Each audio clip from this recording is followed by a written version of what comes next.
انسان کو حق پہنچتا ہے، اپنے بیوی بچوں کی طرف بھی دیکھتا ہے، اور جب اس کی آنکھوں میں آنسو آتے ہیں تو وہ کہتا ہے کہ میں یہ جگہ چھوڑ کر اللہ کی کسی دوسری جگہ پر جاؤں. اور ریفیوجیز کا جو حال ہے جانے کا، تو وہ بہتر جگہ پر جانا چاہتا ہے. تو لہٰذا میڈیٹرینین میں ڈوبنے دیتے ہیں. قومیں اس پر انویسٹ کرتی ہیں کہ اندر نہیں آنے دینا، مرنے دو ان کو. باقاعدہ یورپین یونین پیسہ دیتی ہے کوسٹ گارڈز کو آف لیبیا اور سب جگہوں پر کہ بھئی کشتی ادھر آنے ہی نہیں دو. باقی کیا ہوتا ہے ہمیں کوئی سروکار نہیں. باقی کیا ظلم ہوتا ہے کہ عورتیں پروسٹیٹیوشن میں ڈال دی جاتی ہیں، جن کو یہ مائیگرنٹس کو یہ پکڑتے ہیں، پروسٹیٹیوشن میں ڈالی جاتی ہیں، کرمنلز بن جاتے ہیں. جو کچھ ہوتا ہے یہ میرے آنکھوں کے سامنے ہو رہا ہے. اچھا، اور ہم یہ تصور کریں کہ سوشل میڈیا آج کل تو اتنا مضبوط ہو گیا کہ ہر تصویر نکلتی ہے. وہ تصویریں نکلنے کے باوجود یہ کیفیات ہیں، کیونکہ کاؤنٹر تصویریں بھی نکلتی ہیں. لہٰذا مجھے اور آپ کو، مجھے تو پاکستان سے فکر ہے. دنیا میں جو ہو رہا ہے اس کا غم تو ہے، مگر وہ میرے فریم آف انفلوئنس میں بہت دور ہے. میرا ایریا آف انفلوئنس جو ہے وہ پاکستان ہے، اور آپ لوگوں کا ایریا آف انفلوئنس جو ہے وہ پاکستان ہے. تو لہٰذا میں ایکیڈمک گفتگو کرتا ہوں جب بین الاقوامی کیفیات پر بات کرتا ہوں. اس کے ساتھ ساتھ میں پاکستانیوں کو مبارکباد دیتا ہوں کہ ریفیوجیز کا آپ نے حشر جو پچھلے 8-10 سال سے دیکھ رہے ہیں. پاکستان کا تو دل بہت بڑا ہے. پاکستان نے 40 لاکھ افغان پناہ گزین ریفیوجیز کو ہم نے پناہ دی ہے. بہت بڑا فگر ہے، چھوٹا نہیں ہے. یہ جو ہمیں مورالٹی کی نصیحت مسلسل ملتی رہتی ہے، اس مورالٹی کے وزن میں آپ یہ بات ڈال دیجئے کہ جو ملک بھی ہم سے یہ کہتا ہے کہ تم ہیومینیٹیرین رائٹس پر بات کرو، تو میں اس سے کہتا ہوں کہ جس پروپورشن سے پاکستان کی آبادی نے ریفیوجیز کو ویلکم کیا، ریفیوجیز کو کیا، اس میں فرق نہیں کیا کہ یہ $200,000 لاؤ گے تو پھر تم پاکستان آ سکتے ہو. یہ فرق پاکستان نے نہیں کیا. میں سمجھتا ہوں مجھے نصیحتوں کی ضرورت ہوگی. جو حضرت عیسیٰ کا قول ہے لیٹ ہم کاسٹ دا فرسٹ اسٹون، جو خود ان چیزوں سے بچا ہوا ہو. میں اسی قول کی بنیاد پر آپ سے کہتا ہوں کہ ہمیں ہمیشہ ہم سے کہا جاتا ہے کہ تم سوچو. تو یہ تو حال دنیا کا ہے. اور میں سمجھتا ہوں کہ اس کے اندر ظاہر ہے، جیسے میں نے آپ سے کہا، فلسطین کا مسئلہ آپ لوگ بھول بھی جاتے ہیں. فلسطین کے اندر بہت بڑی آبادی جو تھی وہ کرسچنز کی تھی. آپ کو نام بھی یاد نہیں ہوگا. Doctor George حباش was the president of the Palestinian Front for the Liberation of Palestine. He was a Christian. کیونکہ جب وہاں سے ہٹایا گیا فلسطینیوں کے اندر چوتھائی تو یقیناً یا اس سے زیادہ کرسچنز بھی تھے. یہ آہستہ آہستہ ویسٹڈ انٹرسٹ نے اس کو آئسولیٹ کر دیا. تو جب میں امن اور سلامتی کی بات کرتا ہوں تو میں آپ سے گزارش یہ کرنا چاہتا ہوں کہ پاکستان کی سوچ میں اور مسلمان کی سوچ کے اندر 4 فنڈامنٹل پلرز ہیں اس بات کے، بین المذاہب ہم آہنگی کے. ذرا غور سے سن لیجیے گا آپ میری بات کو. پہلا پلر قرآن سے شروع ہوتا ہے، لکم دینکم ولی دین. پہلا پلر، بڑا بنیادی پلر، تمہارا مذہب تمہارے ساتھ، ہمارا مذہب ہمارے ساتھ. دیٹ اسٹیبلشز اے رول کہ جی you can practice your religion, we will practice our religion and let's not fight on that. This is the Quran. آخری 4-5 صورتوں کے اندر آپ یہ پڑھتے ہیں. پہلا پلر.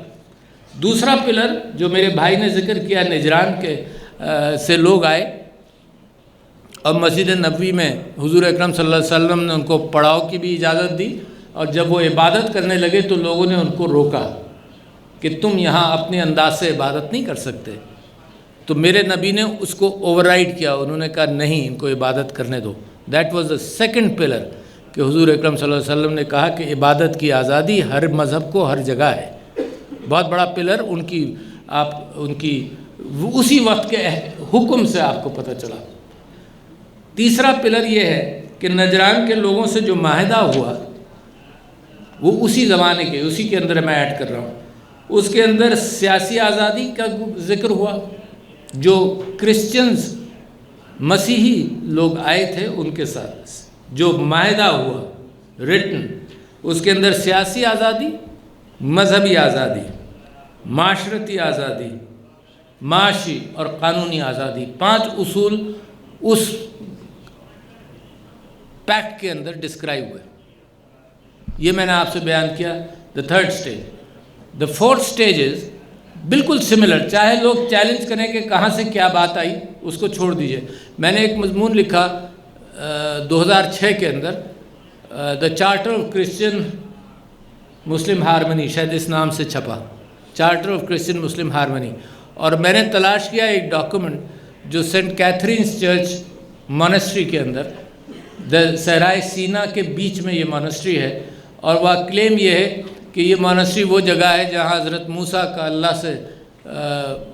اللہ تعالیٰ سے گفتگو ہوئی، جس کے اندر یہ ہے قرآن کے اندر اور بائبل کے اندر بھی کہ وہ برننگ بش تھی، آگ نہیں لگ رہی تھی، حضرت اللہ کا نور ان سے بات کر رہا تھا. اسی واقعے کے اندر اللہ تعالیٰ نے فرمایا بائبل میں کہ موسیٰ چپلیں اتار کر بیٹھو یہاں پر. شاید بعد میں ہمارے مسجد کے اندر اور عیسائیت مسیحیت کے اندر بھی یہ بات آئی کہ سیکرڈ، اور بائبل کے اندر یہ ہے کہ this is a sacred place, take off your slippers. تو جتنی رینیسانس کے زمانے میں حضرت موسیٰ کی تصویریں بنائی گئیں، اس کے اندر حضرت موسیٰ زمین پر بیٹھے ہیں، برننگ بش آگے ہے اور چپلیں دو سائیڈ میں رکھی ہوئی ہیں. تو وہ کلیم یہ ہے اس چرچ کا کہ وہ یہیں پر تھی کہیں ہے. تو وہاں پر ایک چارٹر ہے، اس کا ان کے نام سے اس چارٹر کا نام وہ معاہدہ ہے جو محمد حضور اکرم صلی اللہ علیہ وسلم کے درمیان اور کرسچینٹی کے درمیان ہوا. یہ اس کا ٹائٹل ہے. اچھا، اس چارٹر کے اندر کیا ہے، اور اس کے بعد آخری چیز آپ کو بتاؤں گا. اس چارٹر کے اندر یہ جو 5 چیزیں میں نے آپ کو بتائیں، سیاسی، مذہبی، معاشرتی، اس چارٹر کے اندر مزید 4-5 چیزیں. ایک یہ ہے کہ چرچ کو ہم پروٹیکٹ کریں گے. اگر مسلمانوں کے اسٹیٹ کے اندر چرچ ہوگا، چرچ کو پروٹیکٹ کریں گے. چھٹی بات میں آپ سے بتا رہا ہوں. 7ویں بات یہ کہ چرچ کی ہیرارکی کو ہم ڈسٹرب نہیں کریں گے.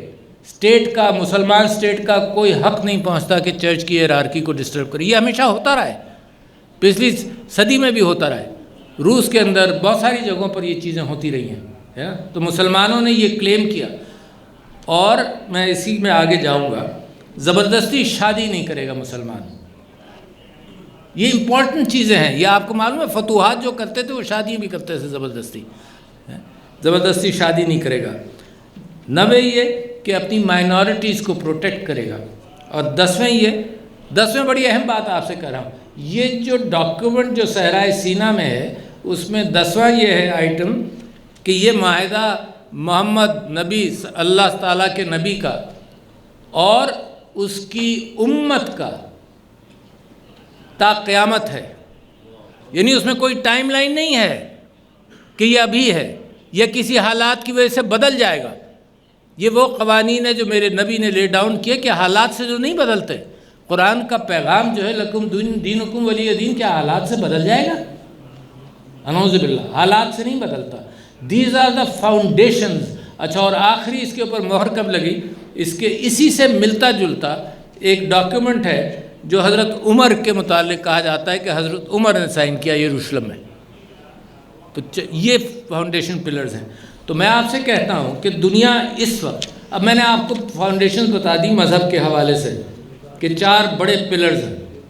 اور میں اس کے بعد آخر کے اندر آپ سے یہ جو لوگ منافرت پھیلاتے ہیں، میں موقع محل کے اعتبار سے اہمیت دیتا ہوں اس بات کو کہ سویڈن کے اندر جو حرکت ہوئی وہ فریڈم آف سپیچ کا بہانہ ضرور ہے، مگر مسلمان ایسی چیزیں برداشت نہیں کر سکتا، نہ کرتا ہے. اور دنیا کو ہم یہ پیغام دیتے ہیں کہ اگر امن چاہتے ہو تو ایسی چیزیں مت کرو. یہ فریڈم آف سپیچ بہت سارے اقوال ہیں، مگر وہاں تک ہے جہاں تک میری ناک ہے. کم سے کم مکہ نہیں مار سکتے مجھ کو. تو یہ اسی طرح سے ہے.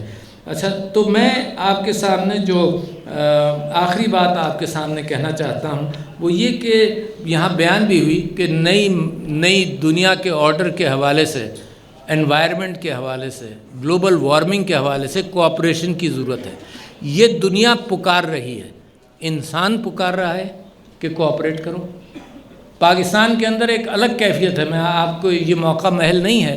پاکستان کے اندر پاکستان کے عوام پکار رہے ہیں اپنی لیڈرشپ سے کہ come together, keep that in mind. It's a overall انسان ہے نا. کوئی گفتگو آپ کسی بین الاقوامی کیفیت سے نکال کر پاکستان میں یا پاکستان سے نکال کر بین الاقوامی کیفیت پر لگائیں، سب چیزیں کامن ہیں انسان سے تعلق رکھنے والی.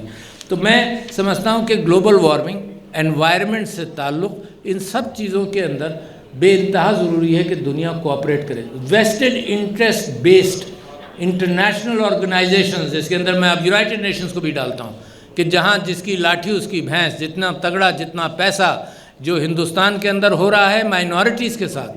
ابھی ایک پورٹ کے اندر بحث ہو رہی تھی، آبادی وہ پورٹ کے لیے زمین نہیں دینا چاہتی تھی، اس نے پروٹیسٹ کیا تو یہ کہا گیا کہ یہ مسیحیوں کی آبادی ہے، تو اس کے مقابلے میں ہندو پروٹیسٹ، بی جے پی والا پروٹیسٹ ہوا. دنیا کے اندر یہ مثالیں بڑھتی چلی جا رہی ہیں. تو اس کو پکڑیں گے کہاں پر؟ تو دیکھیں، میں آپ سے کہتا ہوں کہ اس کو پکڑنے کے لیے مسلمانوں کے اندر ایک صوفی ٹریڈیشن بھی ہے.